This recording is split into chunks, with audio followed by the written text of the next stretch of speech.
Gracias por continuar con nosotros en Expediente Inesite. Les recuerdo que pueden estar en contacto con nosotros a través de nuestros números telefónicos que aparecerán en sus pantallas, las redes sociales, el Facebook que aparecerá en sus pantallas y nuestro Twitter que es @expediente_bajo. Queremos saber sus sugerencias y observaciones acerca del programa.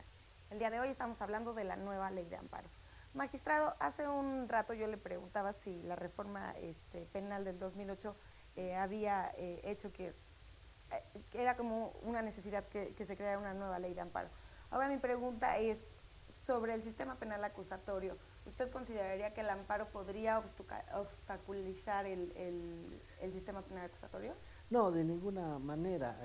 Yo creo que son procedimientos independientes. Uno es de carácter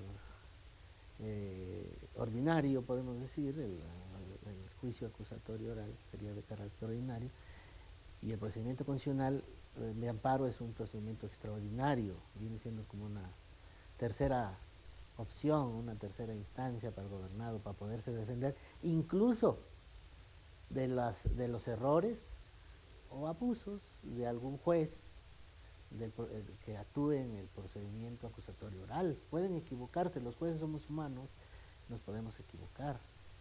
Y en el procedimiento acusatorio oral no es la excepción. Los jueces se pueden equivocar, librar una orden de prisión cuando no procede, dar una prisión preventiva cuando no proceda, de alguna manera afectar en sus derechos humanos a los gobernados que están procesados en ese procedimiento acusatorio oral. Entonces, para eso está el juicio de amparo. Por eso te decía, lo importante ahora, y que hay que aclarar, que son los tribunales de la Federación los encargados de dirimir toda controversia que se suscite por violación a derechos humanos de las autoridades de los tres poderes. Puede ser judicial, del Estado o federal, puede ser la autoridad administrativa, es decir, del Ejecutivo, desde el presidente de la República hasta el policía, o bien de los legisladores a través de las normas, ¿no? Es decir, el amparo también se puede pedir contra normas inconstitucionales por violación a derechos humanos. Y de ello va a conocer el juez de distrito en primer lugar. Es muy importante la función que tiene el poder, el juez de distrito ahora, porque ellos van a ser los garantes, el fiel de la balanza en esta controversia por violación de derechos humanos. Ya teníamos las comisiones nacionales y estatales de derechos humanos, pero recordarás que sus resoluciones, sus recomendaciones no tienen una obligatoriedad, sus recomendaciones. En cambio, las sentencias de los jueces de distrito, una vez que sean firmes, tendrán obligatoriedad para las autoridades. Y quien no respete una sentencia que declare violación de derechos humanos del juez de distrito, pues ¿qué trae como consecuencia?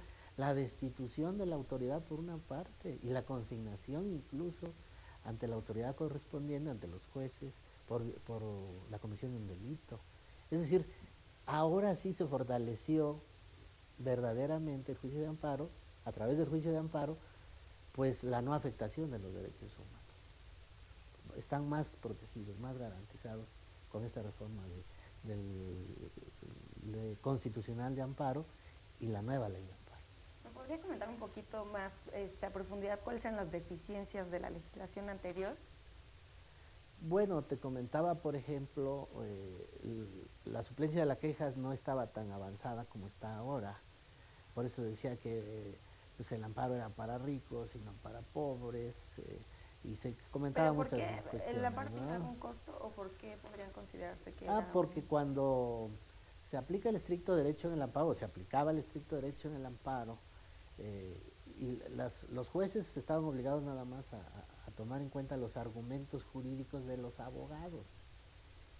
Normalmente para llevar un amparo, pues si el abogado era bueno, pues podría tener éxito en un amparo. Y si era malito, pues no era así. En materia penal siempre se suplía la queja deficiente, aún en ausencia de conceptos de violación o de agravios, pero en las demás materias no. Ahora el amparo, porque debo de aclararte para el público también, de que el amparo es para todas las materias, no es para la materia penal exclusivamente, es para todas las materias, laboral, civil, administrativa. Y en todas las materias ahora la novedad de la ley de amparo es que los jueces de distrito, magistrados de circuito y ministros de la Corte tendrán que suplir la queja deficiente aún en ausencia de conceptos de violación o agravio. Porque así lo dice la nueva ley de amparo, así lo ordena. Entonces, es un avance nuestra nueva ley de amparo. Deficiencias de la anterior era esa, era también el hecho de que nada más se constreñía como un procedimiento en defensa de la Constitución y en protección de las garantías individuales consagradas en nuestra Constitución, pero no aclaraba, no abundaba en cuanto a los derechos humanos protegidos por los tratados internacionales donde nuestro país es parte. Y ahora ya se incluyen los tratados internacionales relativos a derechos humanos donde nuestro país es parte, como una norma en igualdad de circunstancias a la Constitución para protegerlo. ¿Procede el amparo contra tratados? Sí, pero que no sean de derechos humanos. Sí procede el amparo. El amparo es un procedimiento maravilloso, inventado por mexicanos, orgullosamente, ¿no? ¿Y existe en algún otro país esta práctica? Sí, han copiado el amparo de nuestro México. En España se lo llevó un jurista de apellido Reyes, hijo de don Bernardo Reyes, aquel general que fue muerto en la decena trágica. Su nombre es, no recuerdo el nombre, es apellido Reyes. Él lo llevó a España. En España hubo juicio de amparo copiado de México. Ahora ya tiene otro procedimiento los españoles, que también fue una amalgama con el procedimiento constitucional que tenían en Alemania y en Austria. De tal manera pues de que va evolucionando el derecho internacional. Por eso era necesario que nuestro amparo evolucionara, porque estaba un poquito ya rezagándose. Sí, bueno, y somos los pioneros en la materia. Y somos los pioneros en la materia, entonces no podíamos quedarnos atrás. Igual con la reforma de derechos humanos no podríamos quedarnos atrás. Sí, claro. Porque nuestra Constitución de 1917 era de las más garantistas. Debemos de hablar con la verdad, ¿no? No ser malinchistas, decir, no, es que México estaba muy atrasado, teníamos un procedimiento inquisitorio, se dice, y no es cierto, nuestro procedimiento escrito no era inquisitorio, era tal vez mixto, pero no inquisitorio, porque tenía muchas bondades garantistas nuestro procedimiento escrito. Claro que era necesario evolucionar hacia los juicios acusatorios para estar más actual y acorde con el mundo, ¿no? Ya hablábamos ahorita, me estaba contando de la inclusión de guardar también las formas con los tratados internacionales en materia de derechos humanos. Eso es algo nuevo, una novedad en la nueva ley de amparo. ¿Qué otros temas se incluyen? ¿Qué otras novedades hay en esta nueva ley? Mira, tenemos que se incluye el interés legítimo. Es una figura muy importante. Anteriormente, para que pudieras pedir el amparo, exigían una figura que se llamaba interés jurídico. Es decir, que el acto de autoridad te afectara de tal manera que fuera actual y directo. Actual, es decir, que en ese momento se estuviera realizando y que fuera directo, que te afectara a ti como gobernado, no en forma indirecta, ¿no? Si le quitan la propiedad a un hermano, pues bueno, se le quitaron al hermano, pero no a ti, era de forma indirecta.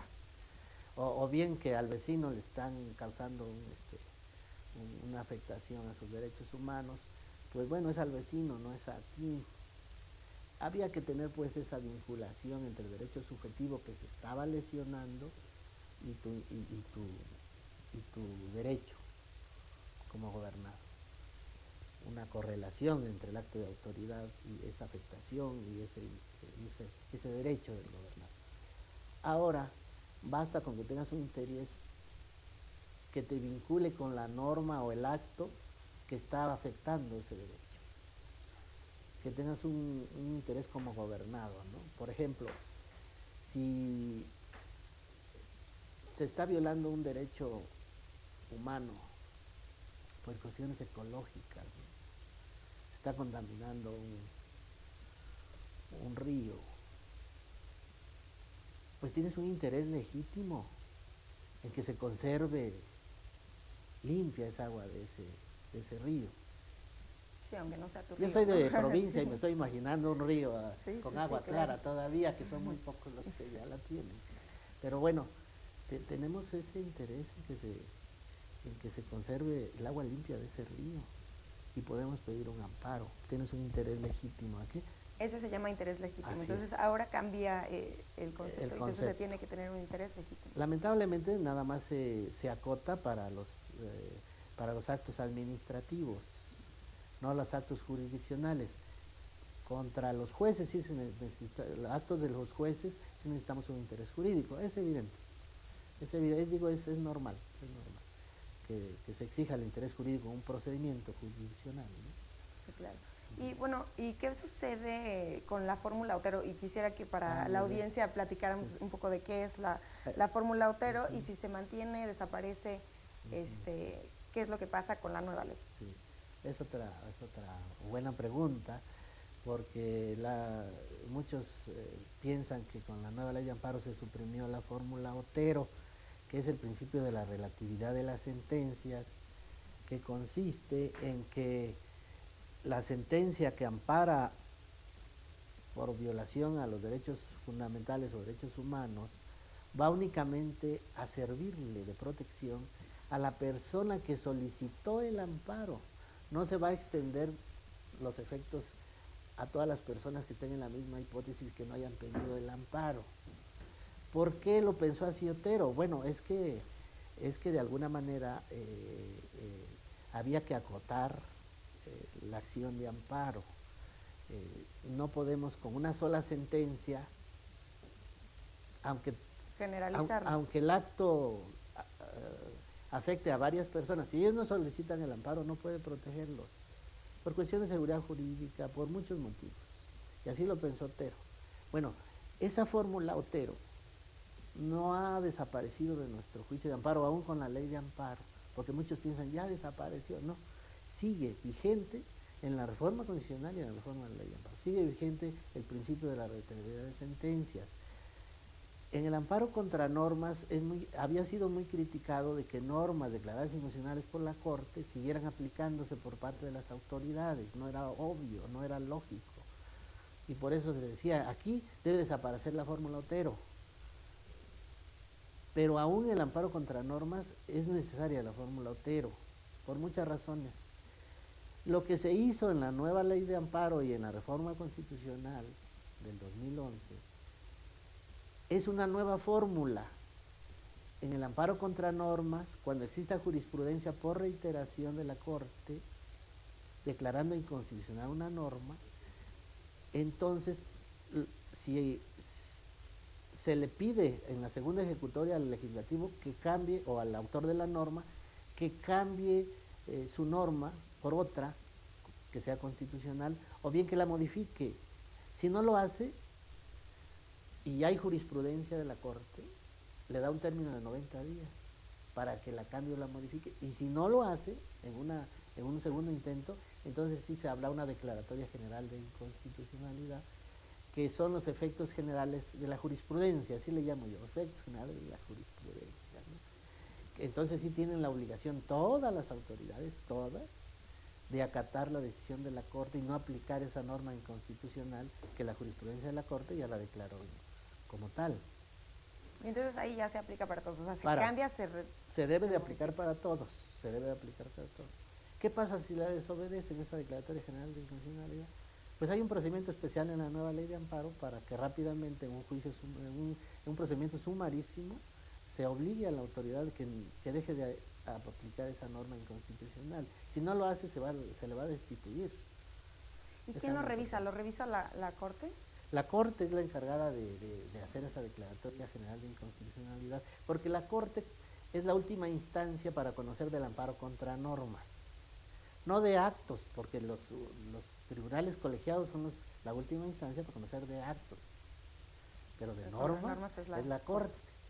Y la Corte también puede conocer de actos, pero por la facultad de tracción de algún asunto